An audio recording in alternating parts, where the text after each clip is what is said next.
Repsol ha vuelto a amenazar con irse de España porque no quiere pagar el impuesto que hoy día pagan las empresas energéticas, que es un impuesto que fue creado pues hace muy poquito tiempo, de forma temporal, por el gobierno de coalición y que iba a acabar en el año 2023, pero parece, y tiene toda la pinta porque se ha pactado con Sumar, que se va a prolongar al menos un añito más, ¿no? Entonces, Repsol lleva ya unas semanas amenazando con que se va de España y esta vez, hace simplemente unos días, ha vuelto a amenazar otra vez, ya con su presidente alzando la voz y dejando claro que al menos van en serio o pretenden ir en serio. Esto obviamente puede ser un farol para meter miedo, pero tenemos recientemente el caso de Ferrovial y es normal que haya gente preocupada, al menos con este tema de, oye, se van a ir, hay posibilidades de irse, ¿cómo afectaría esto a España? No voy a hablar sobre eso último, sino que me voy a simplemente limitar a una cuestión muy particular sobre la que se ha hablado muy poco, a pesar de lo importante que es. Y es que Repsol es una empresa casi oligopolística, no oligopolística, se puede decir, casi de monopolio, que controla su mercado, pacta con los competidores para fastidiar a los consumidores. Y esto ya sé que no estoy revelando nada nuevo. O sea, la gente que eche gasolina sabe que cuando el precio del petróleo sube, la gasolina sube ahí a la par, ¿no? O sea, el precio de la gasolina sube como un cohete, pero cuando el precio del petróleo cae, pues baja como una pluma. Esto lo sabemos y tiene mucho que ver con esa posición de poder de mercado que tiene Repsol y otras empresas energéticas, ¿no? Pero en este caso es que me voy a bajar al terreno y voy a compartir con vosotros casos en los que se ve esto de una forma muy clara. Repsol ha sido sancionado por organismos que velan por el libre mercado o por la libre competencia, tanto a nivel europeo como español. ¿Y qué pasa? ¿Que ha pagado esas multas? Bueno, pues lejos de pagarla, ha hecho caso omiso. Cuando la ha pagado ha sido subiendo de nuevo el precio de la gasolina y del gasoil a todo el mundo. Y por último voy a traer un caso que os va a llamar la atención, os va a explotar la cabeza, si no lo conocéis, que es una manipulación de libro exagerada de hace 10 años, pero como os digo, muy llamativa, que revela ese poder de mercado asqueroso que tiene una gran empresa que en su día fue pública, a través de CAMSA, ¿no? Entonces tenemos una empresa pública que daba sus beneficios y realizaba una labor más o menos social para la gente en los momentos en los que era pública, y ahora tenemos una empresa que se regaló a los amiguitos de turno de Felipe González y luego de Aznar para que simplemente nos roben dinero a nosotros los consumidores y que por el camino se hagan de oro, ¿no? Sin respetar las propias reglas de mercado. Y veréis que voy a hacer mucho hincapié en esto. No es una cuestión de izquierda o de derecha, porque aquí están muchos economistas de derecha, por supuesto los neoliberales no, o sea, los ultraliberales no, pero los economistas de derecha más, ¿cómo decirlo?, comedidos o menos liberales, pues hoy están muy cabreados también con que Repsol sea una gran empresa que hace lo que le da la gana y que no es sancionada ni perseguida por las autoridades, ¿no? Entonces veréis, como digo, que sobre esto es que es muy difícil no estar en contra. Por supuesto tenemos una minoría de economistas liberales que es, no, lo que quieran hacer las empresas eso está bien, aunque sea aquí robar a todo el mundo a puertas, pero bueno, hay que respetar la libertad. Bueno, ya sabemos que esa gente afortunadamente son minoría en Europa, desgraciadamente en Argentina ha llegado uno de ellos al gobierno hace poco, pero en general en Europa de momento estamos a salvo de esta gente que tiene ideas disparatadas, ¿no? Entonces, venga, vamos a analizar un poquito cuáles son esas medidas.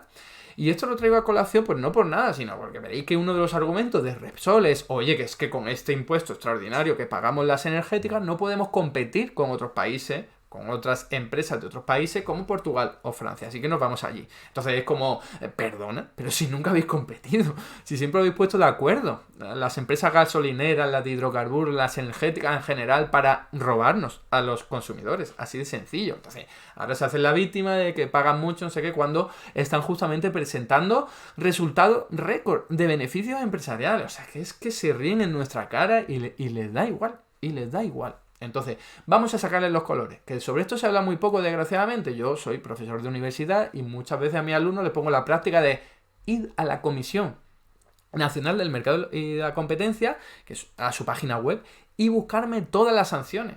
que se le aplican a un montón de empresas por cartelizarse, es decir, por hacer colusión, por pactar entre ellas precios, no de mercado, sino el que ella les dé la gana. Y no sabéis la cantidad de sanciones que hay, o sea, mis alumnos siempre se sorprenden. Si tenéis curiosidad, hacedlo vosotros porque es muy llamativo, pero nunca se habla de eso, o se habla muy poquito, siempre en alguna página por ahí de alguna prensa de economía, pero apenas. Entonces vamos a hablar del tema porque es importante hacerlo.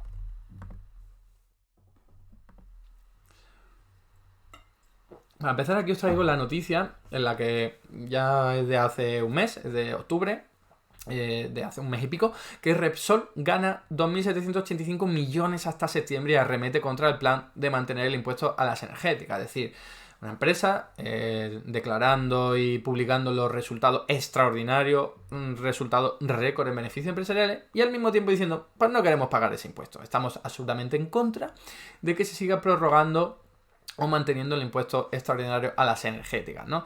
Entonces, fijaos que, bueno, aquí su argumento, pues ya os podéis imaginar cuál es. La falta de estabilidad en el marco regulatorio y fiscal del país podría condicionar sus futuros proyectos industriales en España. Esta es una amenaza velada. Esto, como os digo, es una noticia de octubre y declaraciones de octubre, y leo literalmente: de lo contrario, si no se quita el impuesto, tenemos otras alternativas, has deslizado y más, que ha citado como ejemplo de destino atractivo para los inversores Portugal, porque Repsol ya tiene un complejo industrial en Sines que ha empezado a ampliar este año y ha vuelto a alabar los incentivos de la ley de reducción de la inflación IRA de Estados Unidos. Es decir, lo de siempre, en plan, te amenazo a ti, el gobierno o Estado español, con que si no me bajas el impuesto, con que si no le eliminas y lo sigues manteniendo en el año 2024, me voy a ir. Esa amenaza más o menos velada en el mes de octubre, que hemos vuelto a recibir en este mes, ¿no? Tenemos aquí: Repsol vuelve a amenazar con llevarse inversiones a Portugal o Francia si no se elimina el impuesto especial, ¿no?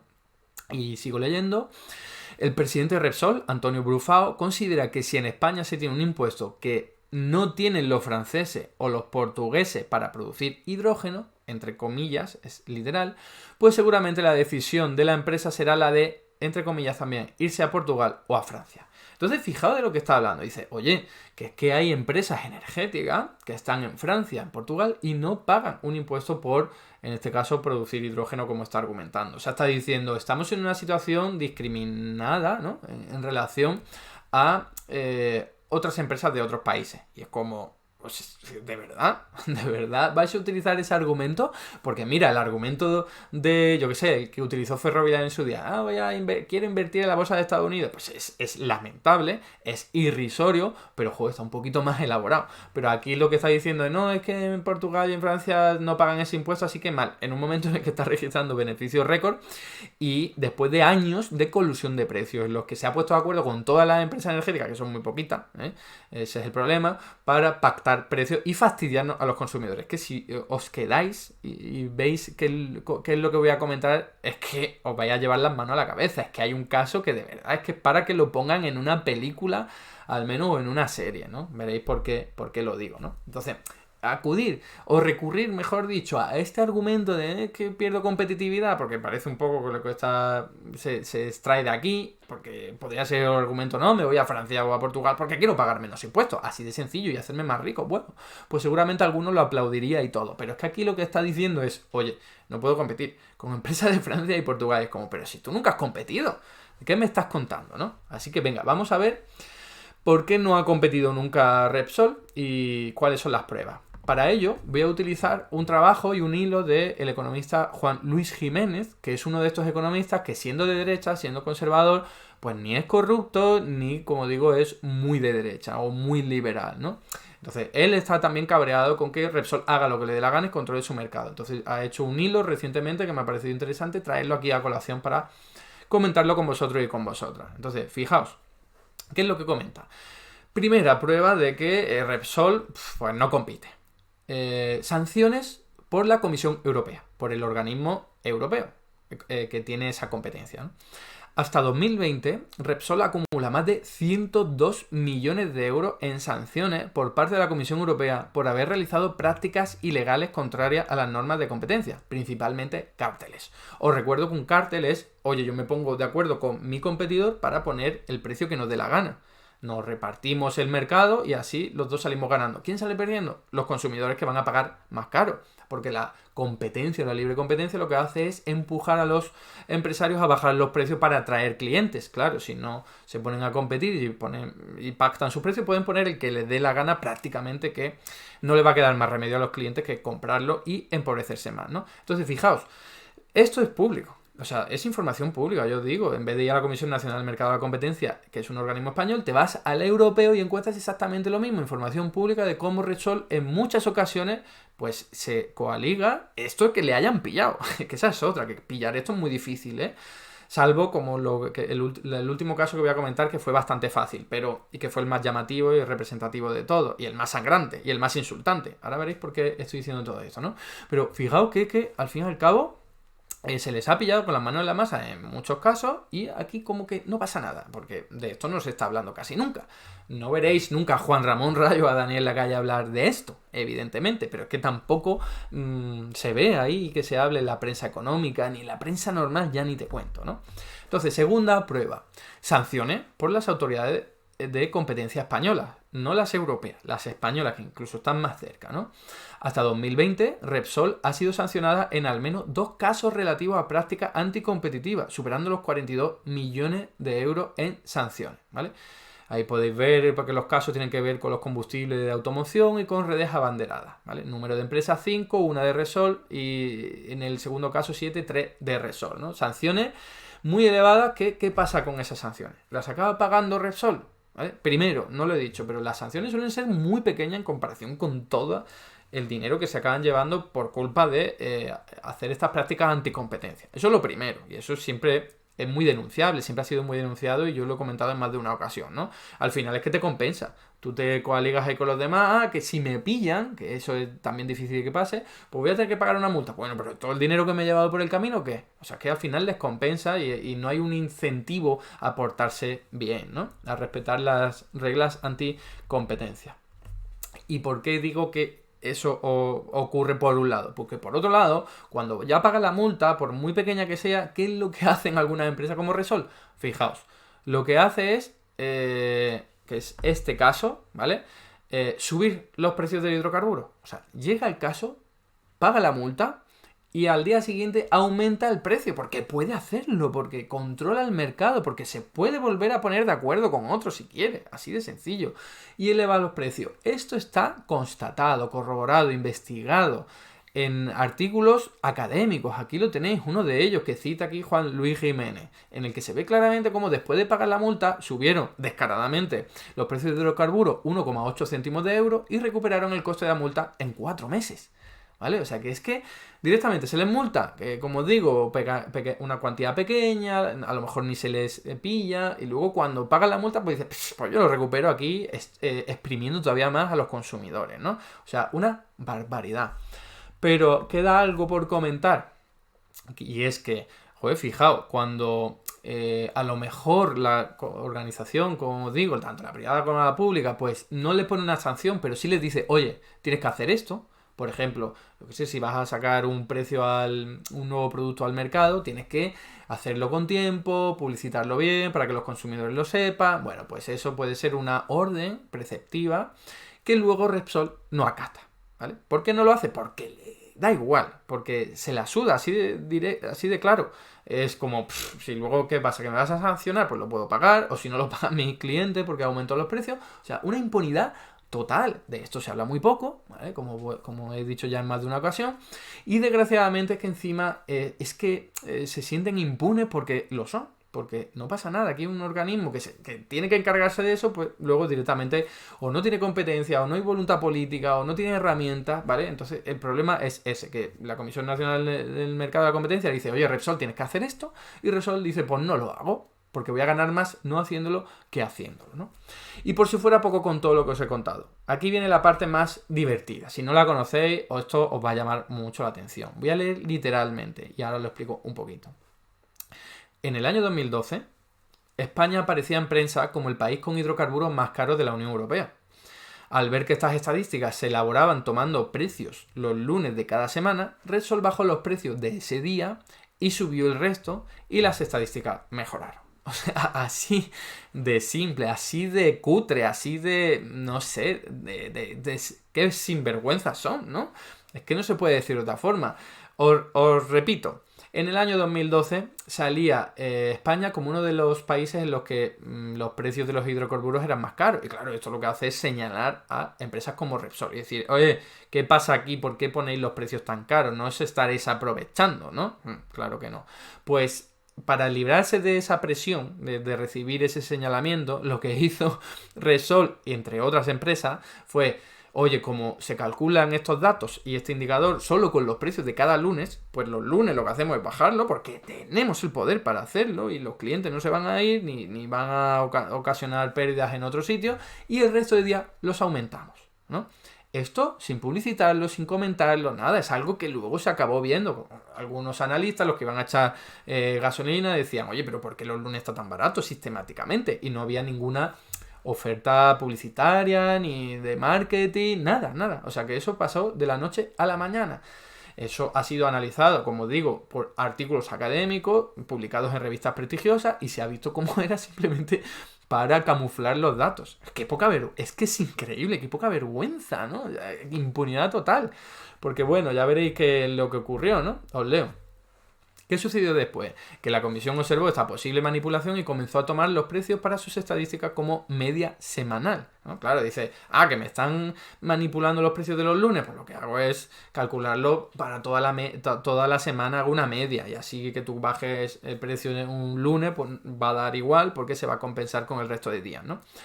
Sigo leyendo. Tras ese momento, los lunes dejaron de ser el precio más bajo de la semana. Ya no hubo efecto lunes. Y lo que es peor aún, como comenta, Repsol confirmó que lo hacía. Manipulaba el mercado de hidrocarburos de todo un país y le dio igual y no tuvo efecto alguno. Fijaos aquí el gráfico. Aquí podéis ver, es un gráfico un poco difícil de leer quizás porque se refiere a la posición en el ranking de precios de hidrocarburos. Entonces, cuanto más bajo esté, peor, porque estás más cerca de ser el país en el que los precios están más caros, ¿vale? Entonces, como veis ahí, antes de lo de que ocurriera del lunes, pues estaba en torno al 5, al 4, a veces llegaba España a ser el segundo o tercer país, si no leo mal, ¿vale? El tercer país, insisto, más caro por los precios de hidrocarburos, ¿no? ¿Qué pasó cuando empezaron a decir, oye, pues los lunes bajamos los precios y los aumentamos el resto del día? Bueno, pues que España empezó a bajar mucho. Es que llegó, fijaos ahí, casi al 25, ¿no? El puesto 25. O sea, pasó del 3 al 25, así de la noche a la mañana prácticamente. ¿Por qué? Porque manipulaban los precios los lunes para que las estadísticas estuviesen maquilladas. Increíble, es que es alucinante, ¿eh? Y fijaos, cuando ya la Comisión Europea se dio cuenta, ¿no? Y empezaron a organizar esto de otra forma, bueno, he dicho Comisión Europea, pero no necesariamente, que no recuerdo cuál era el organismo, da igual. La clave es que se dieron cuenta, lo volvieron a cambiar y ¿qué pasa? Que volvió España a ser pues de los países en los que los precios de hidrocarburos están más caros, a su lugar común incluso más bajo, si os fijáis, ¿no? En torno al 5, llegando incluso al tercer puesto, ¿no? ¿Y por qué decía ahí que Repsol lo reconoció? Pues fijaos, en una noticia de ABC que os compartiré por ahí, pues se intentó vender esto, ¿no? Ya cuando la habían pillado, ¿no? Por supuesto, pues Repsol empezó a decir, no, pues esto fue una estrategia publicitaria, que nosotros que pensábamos mucho en los consumidores, y claro, los lunes el peor día, no sé qué. Os voy a leer literalmente lo que dice la noticia de ABC. La iniciativa se añade a la estrategia comercial que viene aplicando el grupo que preside Antonio Brufau, Repsol, de reducir los precios de los carburantes los lunes, entre comillas, os leo. Jornada que los profesionales del transporte utilizan mayoritariamente para cargar sus depósitos de combustible de cara a su actividad semanal. Tócate los pies, es que jeta, ¿no? O sea, te han pillado, te han sancionado, porque no lo he dicho, pero se les sancionó, ¿no? Y luego dice, no, esto fue una estrategia comercial. Toma ya, increíble. Dice, esta bajada de los precios los lunes y su subida al resto de los días de la semana motivó que la Comisión Nacional de la Energía incoara hace meses un expediente a las petroleras, ¿no? No fue solo Repsol. pero fijaos qué poca vergüenza de incluso llegar a reconocerlo, ¿no? Entonces, como aquí comentan los autores de Nada es Gratis, entre los cuales está Juan Luis Jiménez, que he traído el hilo y que estamos comentando, dicen, se preguntan, mejor dicho, ¿es una estrategia comercial de la compañía y no la publicitan? Claro, si es algo que al fin y al cabo es para ayudar a los clientes, pues lo normal es que digan, que saquen pecho y digan, estamos haciendo esto por vosotros, valorarnos bien y tal. Obviamente no era el caso.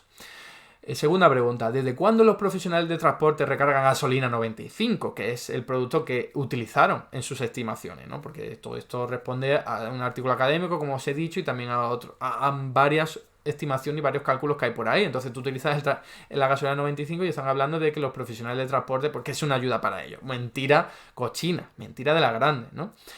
En la tercera pregunta, en cualquier caso, dejaron de repostar a partir del 13 de mayo de 2013, que es cuando volvieron a calcular eso a la media semanal y no mirando los lunes, y por ese motivo ya no es el lunes el más barato, ¿no? O sea, claro, ¿qué pasa? ¿Cómo es posible que dejaran de ser baratos los lunes cuando cambiaron la metodología del cálculo? ¿Es porque dejaron de repostar? No, obviamente es porque ya no necesitaban eso. Y la última pregunta, ¿por qué no se aplica esa estrategia en las estaciones de servicio de Canarias? Porque el estudio lo que hacía era comparar, ¿no?, lo que ocurría en la península con Canarias y se veía ahí mucho más claro. Entonces, ¿por qué no lo hacían en Canarias? Es una estrategia publicitaria, podrían haberlo hecho también. Bueno, pues el caso es que ya sabéis cuál es la respuesta, ¿no? Como ellos mismos dicen, las respuestas a todas estas preguntas son tan insultantemente obvias que no merece la pena responderlas, ¿no?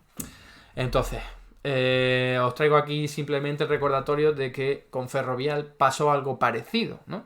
Con todo este tema de me quiero ir de España y al final han cambiado su base social, ¿no?, su sede fiscal, simplemente porque quieren pagar menos impuestos. Que no nos vengan con historias de que compiten con empresas de Portugal y de Francia y que ellos no pagan el impuesto y les dejan una situación discriminada. No, para nada. Para nada es eso el caso. Aquí la clave es que quieren pagar menos impuestos y ser más rico, así de sencillo, ¿no? Entonces, bueno, simplemente si no habéis visto ese vídeo, en el que analizo el caso de Ferrovial, sus excusas, sus argumentos, y luego concluyo y demuestro que eran excusas y que el objetivo último de mudarse era pagar menos impuestos, como todos nos solíamos, ¿no? Entonces, bueno, me vengo aquí para las últimas conclusiones y terminamos. No sabemos qué hará Repsol.